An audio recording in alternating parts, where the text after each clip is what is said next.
We're doing it.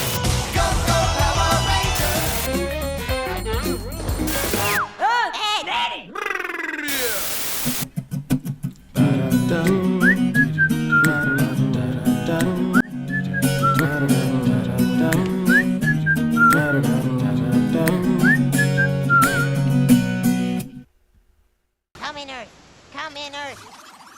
Come in Earth. Repeat. Come in Earth. No response.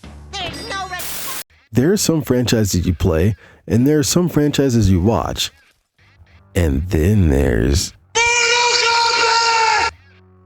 a franchise that grabs you by the collar and drags you from the depths of your mom's basement into a smoky arcade, slams a quarter on a cabinet and says, "Prove yourself."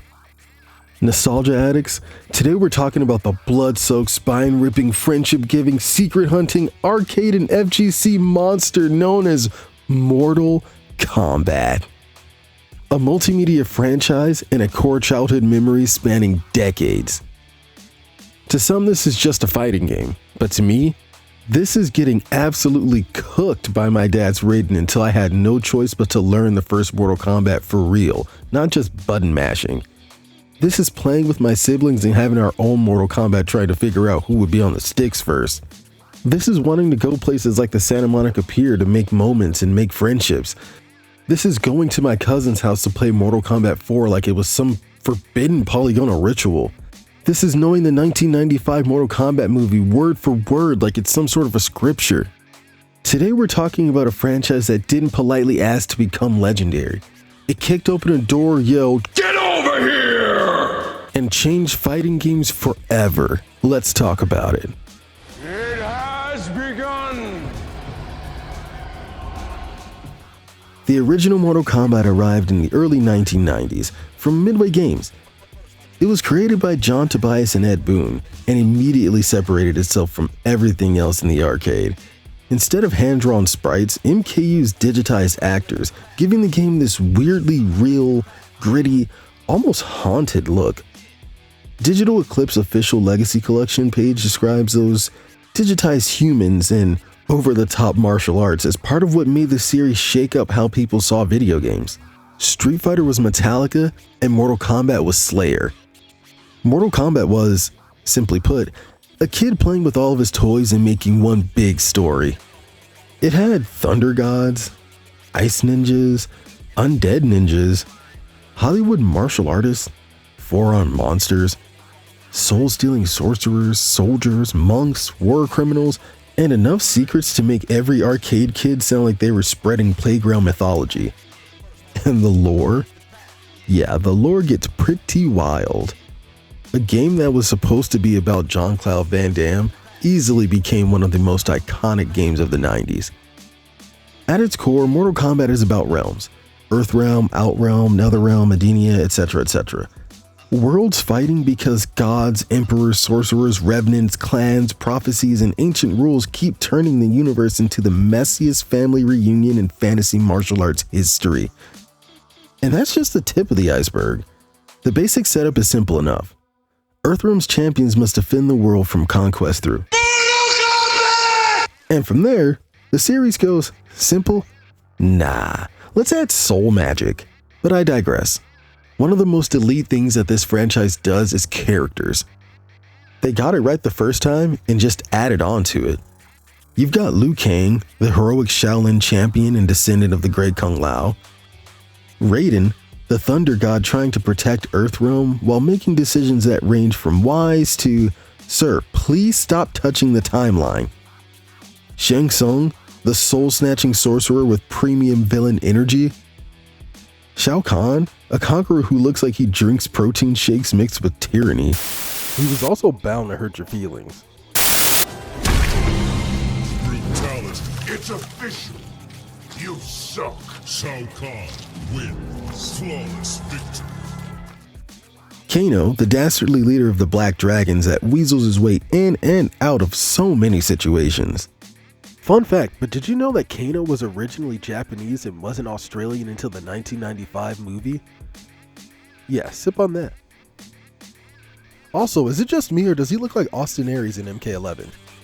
Anyways, don't forget to leave a like, comment, and subscribe. Let's get back to the video. Sonya, a special forces officer bent on taking down Kano and protecting Earthrealm. Johnny Cage, a has-been Hollywood action star that initially couldn't care any less about Mortal Kombat as a whole. Scorpion, vengeance incarnate. And then there's my guy, the real King Cold, Sub-Zero. One of the coolest characters in all of gaming. Yes, we intend our puns here. I stand by it and I will not apologize. I love that he's not just some ice ninja. The name itself carries legacy. Bi-Han, the original Sub-Zero, becomes Noob Saibot later after death, while Kuai Liang, his little brother, takes up the mantle and eventually becomes one of the franchise's most honorable warriors. That's Mortal Kombat at its best. The characters look simple on a cabinet, but the story underneath has betrayal, brotherhood, clan politics, revenge, redemption, and enough family trauma to power an entire telenovela with fatalities. After saying that, I just thought about what that would actually look like. Oh my god, bro. Oh, hell no, man. What the fuck, man? Get your ass on, boy. You get your goddamn ugly ass on. Yeah, anyway. The in-game mythology brought a real-world mythos along with it. One of the greatest secret culture games ever made. This franchise knew how to make players whisper.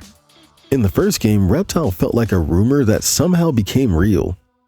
Secret fights, hidden characters, weird requirements, shadows in the background. MK made it feel like the game was playing you.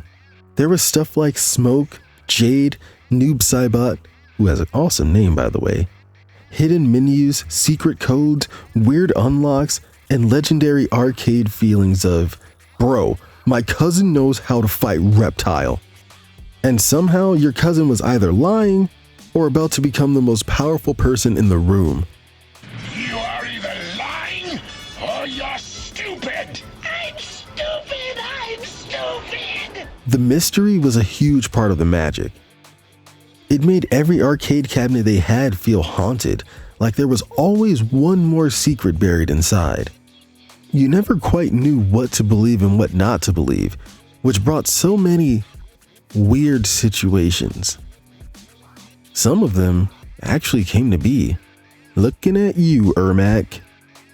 Or should I use your real name, Error Macro? There's so much that I can go into, but I'll save it for another day. This time around, I'm going to keep it a bit closer to home, because I'm talking about this whole thing for a reason, right? I love this franchise, and a huge part of the reason why starts at my dad. Yeah, let me tell you something. My dad's Raiden was a menace. Not pretty good, not solid fundamentals, but a menace. I would hop on the sticks thinking I was going to do something impressive, and next thing I know, I'm being lightning bolted and torpedoed in the main event of Beat That Ass Mania. And for my dad, it was just Saturday night. It was straight belt to ass, hands, feet, paws. The amount of times I heard Raiden wins still haunts me to this day. It's like I was stuck in this infinite Tsukiyomi of just getting my ass kicked by my dad's Raiden. Time after time after time after time. 6 months later. After time after time after time. Several days later. After time after time after time. But honestly, I don't think I would have changed it for the world. I learned a very crucial lesson. And it was all thanks to my dad in Mortal Kombat. With Mortal Kombat as his weapon, he taught me persistence. He taught me endurance. He taught me tenacity. This became something that I would actively seek out when it came to the franchise. Under no circumstance did you just get better because the game gently guided you. You got better because your dad, your siblings, your cousin, or some random kid at the arcade beat you so bad that your pride stood up, dusted itself off, and said, "We're learning combos today." Or maybe I should try that blocking thing everybody's talking about. The first Mortal Kombat became a training ground, not just for special moves or combos, but for patience, timing, reads, and accepting that sometimes Raiden is about to teleport behind you and ruin your whole afternoon. But now I want to jump ahead just a little bit. I want to talk about an era that gets debated, clowned, defended, and secretly loved all at once. The 3D era. Deadly Alliance, Deceptions, and Armageddon. Listen, this era was messy, but it was also ambitious as NetherRealm. Hey, you see what I did there? NetherRealm?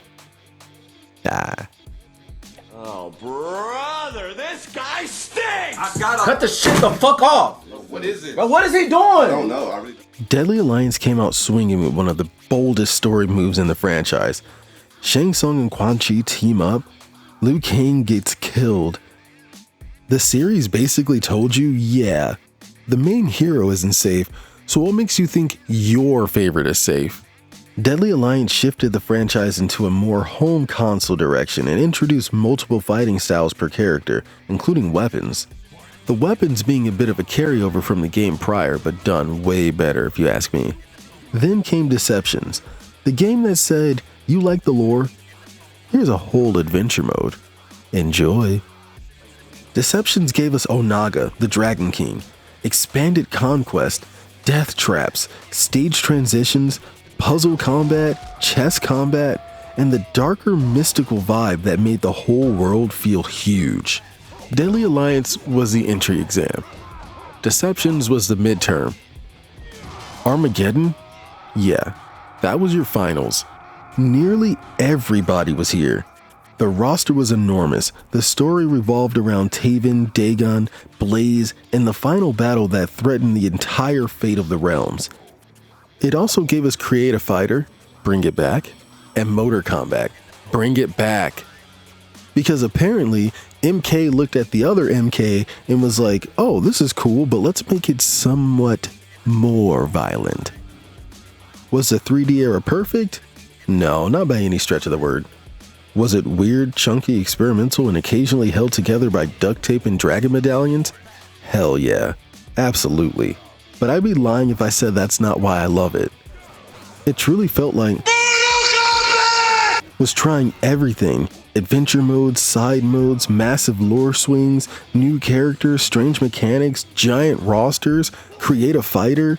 It had imagination and creativity. And sometimes, imagination and creativity matters way more than just a simple polish. But with that imagination and creativity in mind, maybe we should talk about some of those spin-offs. They range from interesting experiment to why does it feel like I'm fighting the controller? My dad's Raiden was one thing, but when I decided to play the game based on my favorite character, that really tested everything I thought I learned from my dad. MK Mythology Sub-Zero, which matters to me automatically because Sub-Zero's front and center. It's chunky, yeah, but lore-wise, it gave us more of Bihan's story and the world around Shinnok's amulet. Crazy platforms, cool fights, and lots and lots and lots of deaths.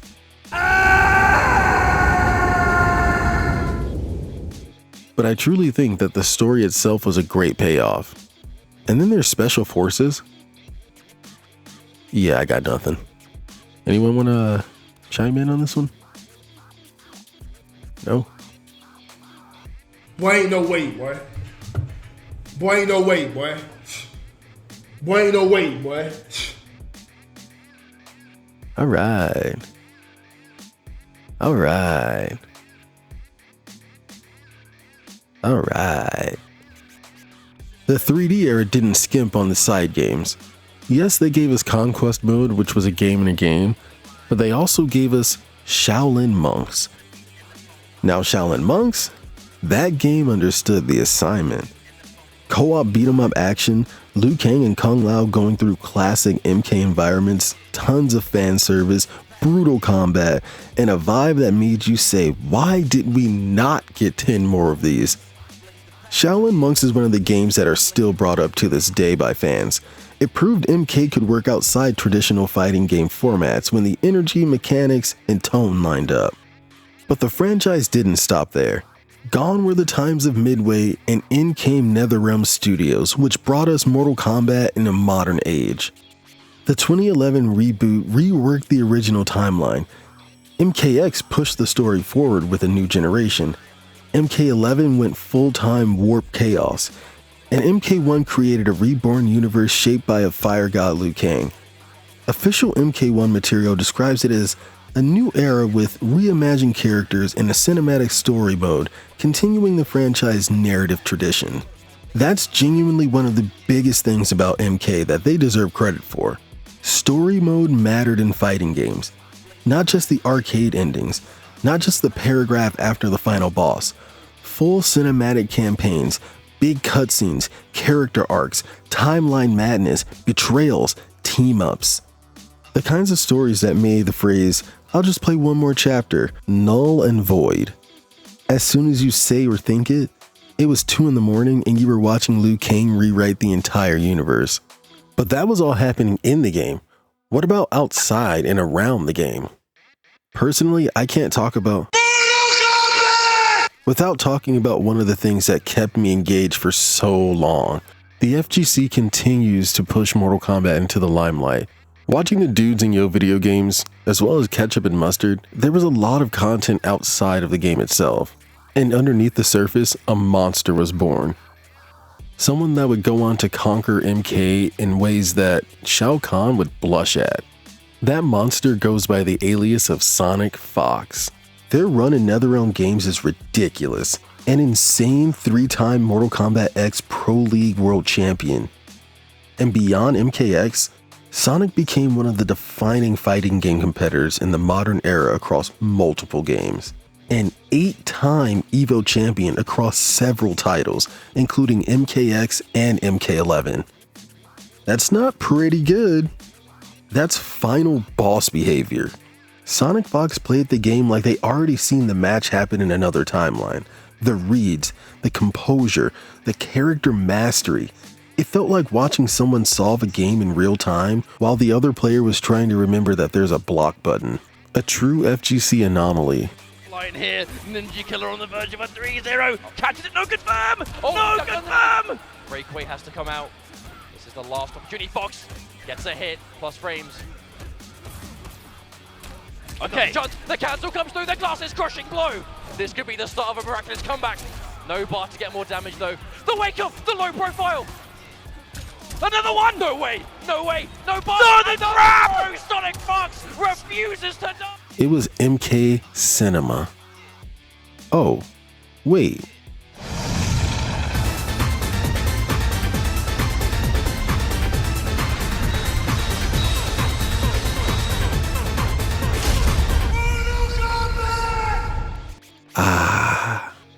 Yeah. Mortal Kombat 1995 is sacred in my home. Is it cheesy? Yeah. Is it peak 90s? Oh, absolutely. Do I know it word for word?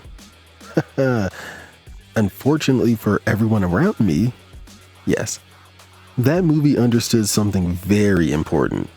MK needed to feel like a tournament, a fantasy adventure, and a music video with martial arts all at once. It had amazing casting and an even better fight choreography. Liu Kang versus Reptile?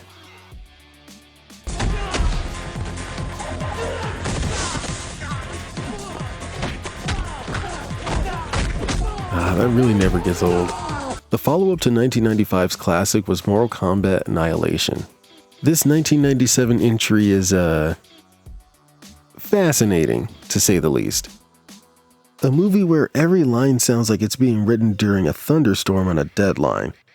But even with all its chaos, it still became a part of the franchise's strange charm. Maybe I'm biased, but I still kinda like this movie.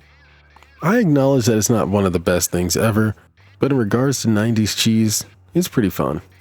A hop, skip, and a jump later, there's a 2021 reboot. Back to the big screen. Ish. It was during a time where the whole world shut down. This time around, it was Edge. It was Adam Copeland. It was rated R. This movie gave us Sub-Zero the slasher icon. A true rebirth on the big screen. Only to be followed by a second movie that blew the first one out of the water. There's also multiple animated movies made by Warner Brothers. Movies continue to be a part of the franchise's larger identity. Live action, animation, reboots, sequels, and all delivered a fatality to the idea of it being just a video game series, and bestowed friendship to the idea of being a multimedia beast. So, why exactly do I love Mortal Kombat? Simply put, it's because I grew up with it, and because it grew up with me. It was there in the arcade. It was there with my siblings. It was there at my cousin's house when MK4 looked like the future. It was there to teach me lessons with my dad. Because Sub-Zero was cool before I even fully understood why. Because the secrets made every game feel bigger than a cartridge, disc, or cabinet. Because the lore is absurd, dramatic, messy, and somehow emotionally sincere. Because Mortal Kombat never stopped being itself. Even when it rebooted, even when it went 3D, even when it got really weird, especially when it got really weird. It's blood, thunder, ice, fire, secrets, friendships, family memories, arcade rumors, ridiculous lore, and that unforgiving feeling of hearing, Finish him! It's a franchise built on shock value that somehow became personal. Maybe that's the real secret hidden inside Mortal Kombat. Behind the fatalities, the ninjas, the gods, the tournaments, and the timeless chaos, it's about the people we played with, the people who beat us, the people we finally beat, and the memories that still hit harder than Raiden's uppercut.